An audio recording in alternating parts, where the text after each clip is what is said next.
우선 대한민국의 양극화는 신자유주의가 대한민국 전체를 오랫동안 강타하면서 이제는 그 깊이와 폭이 넓어지고 있습니다. 양극화 문제는 성장의 그늘 아래 또 신자유주의의 그늘 아래 어떻게 보면 국가 권력이 양산해낸 아주 무책임한 지점이 양극화 문제입니다. 우선 물가를 잡아야 됩니다. 물가를 잡지 못하면 백약이 무효입니다. 이 정부 들어서 물가 잡는 것을 실패했습니다. 고환율 정책을 통한 성장 위주의 정책 때문에 그랬습니다. 그래서 물가를 잡는 데에 온 힘을 기울여야 되는데요. 사실상 지금 주택 관련된 가계부채라든가 대출 이런 것 때문에 금리 인상을 통해서 물가를 잡아야 되는 아주 기본적인 처방을 계속 이 정부가 미루고 있습니다. 언젠가는 국가에서 감당해야 될 것인데요. 금리를 인상하면 주택대출이나 가계부채에 대한 어떤 상환 능력, 또 이자 부담 능력들이 현저하게 떨어지기 때문에 그것이 두려워서 지금 물가 잡는 것에 사실상 손을 놓고 있는 것입니다. 서민들은 물가에 가장 예민하게 반응하는 계층입니다. 그리고 주택대출을 받았다 하더라도 이자 부담에 물가 부담까지 있게 되면 그것은 훨씬 더 어려워지는 것이기 때문에 지금도 만시지탄의 감이 있습니다만 빨리 금리 정책을 국가에서 개입하지 말고 한국은행의 독립적 판단에 의해서 물가를 잡는데 자율적 결정을 하도록 하는 것이 서민 정책의 저는 출발이라고 생각을 합니다. 근데 이 점이 방치되고 있는 것이 매우 안타깝고 국가적 결단을 촉구하지 않을 수 없습니다. 또 하나는 지금 중소기업의 문제가 지금 매우 심각합니다. 최고의 복지는 일자리다. 이 명제에 대해서 부정하는 사람이 누가 있겠습니까? 대통령도 얘기했고 여당도 얘기했습니다. 그러나 미안하지만 일자리는 중소기업에서 87% 이상 나옵니다. 그런데 대기업 위주의 정책을 쓰고 있습니다.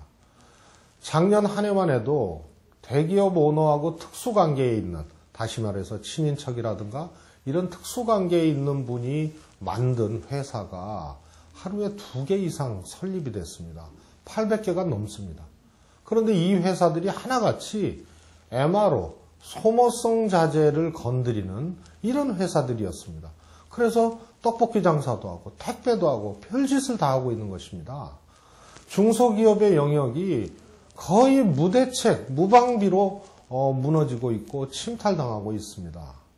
그래서 국가는 무엇을 하고 있느냐.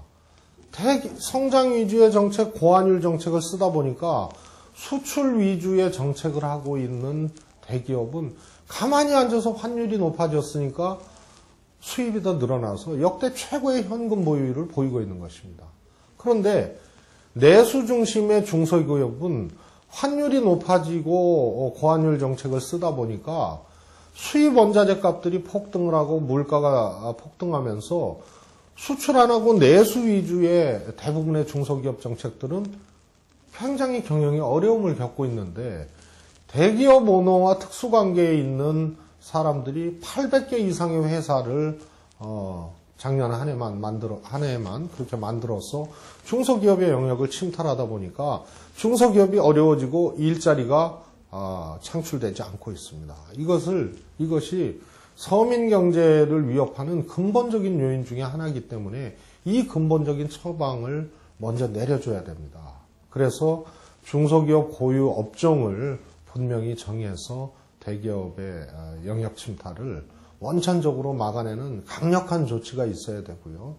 또 하나는 이런 대기업과 특수관계에 있는 사람들이 MRO 형태의 창업을 하거나 일감 몰아주기 형태의 창업을 하게 되면 과세를 중하게 해서 중과세를 해서 진입장벽을 두텁게 해서 이것을 차단해내는 일이 필요하고요. 또 중소기업의 대출금리라든가 이런 것이 대기업에 비해서 훨씬 높습니다. 이 격차가 점점 벌어지고 있는데 이것도 좁혀주고요. 이 정부 들어서 중소기업 예산이 사실상 계속 줄어왔습니다. 그래서 이 부분에 대한 또 정책 지원, 예산 지원이 절실합니다. 박정희 대통령 때부터 노무현 대통령 때에 이르기까지 5년에서 10년 단위로 국가의 중심적인 산업 분야, 미래지향적인 산업 분야를 제시해 왔습니다. 이제 농업사회로는 안 된다. 산업사회로 가야 된다. 박정희 대통령 시대의 모토였습니다.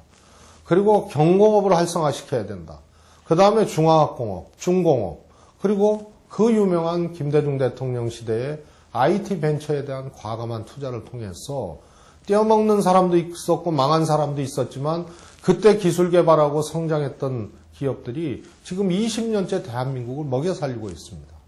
노무현 대통령 때도 IT 코리아를 계승을 하고 남북 교류를 활성화시켜서 남북 철도를 연결하고 이게 유라시아 철도로만 연결이 되면 동북아 물류 중심 국가가 되고 이걸 기반으로 선진국에 진입할 수 있다는 분명한 국가적 목표를 제시했습니다.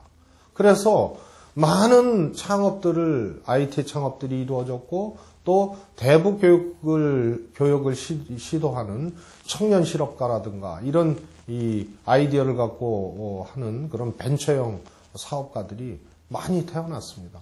이 정부 들어서 중심 산업 분야로 국가가 제시한 게 뭐 있습니까? 저탄소 녹색 선장의 이 슬로건 아래 투자 내역을 보면 정말로 부끄러울 지경입니다.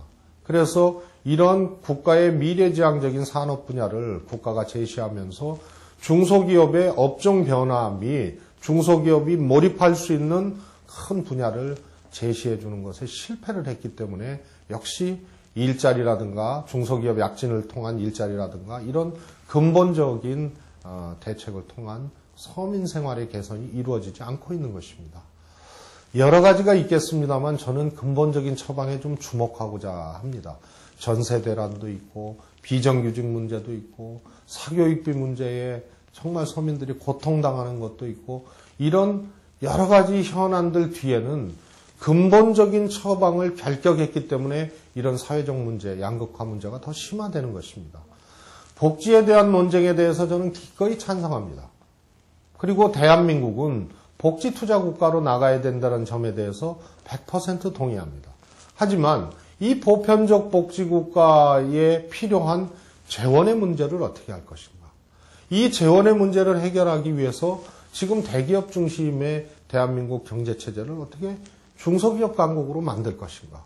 그러기 위해선 대한민국 경제체제 전반을 어떻게 손질해 나갈 것인가에 대한 분명한 고민과 이 대책을 국민들에게 제시하지 않고는 아마도 보편적 복지국가 논쟁은 어려운 그런 이 지점에 봉착할 수 있다. 그래서 서민 문제도 여러 가지가 있습니다만 이런 근본적 대책에 주목해서 국가가 과감하게 쳐낼 것은 쳐내고 바리케이트를 쌓을 것은 쌓아야 된다고 생각을 합니다.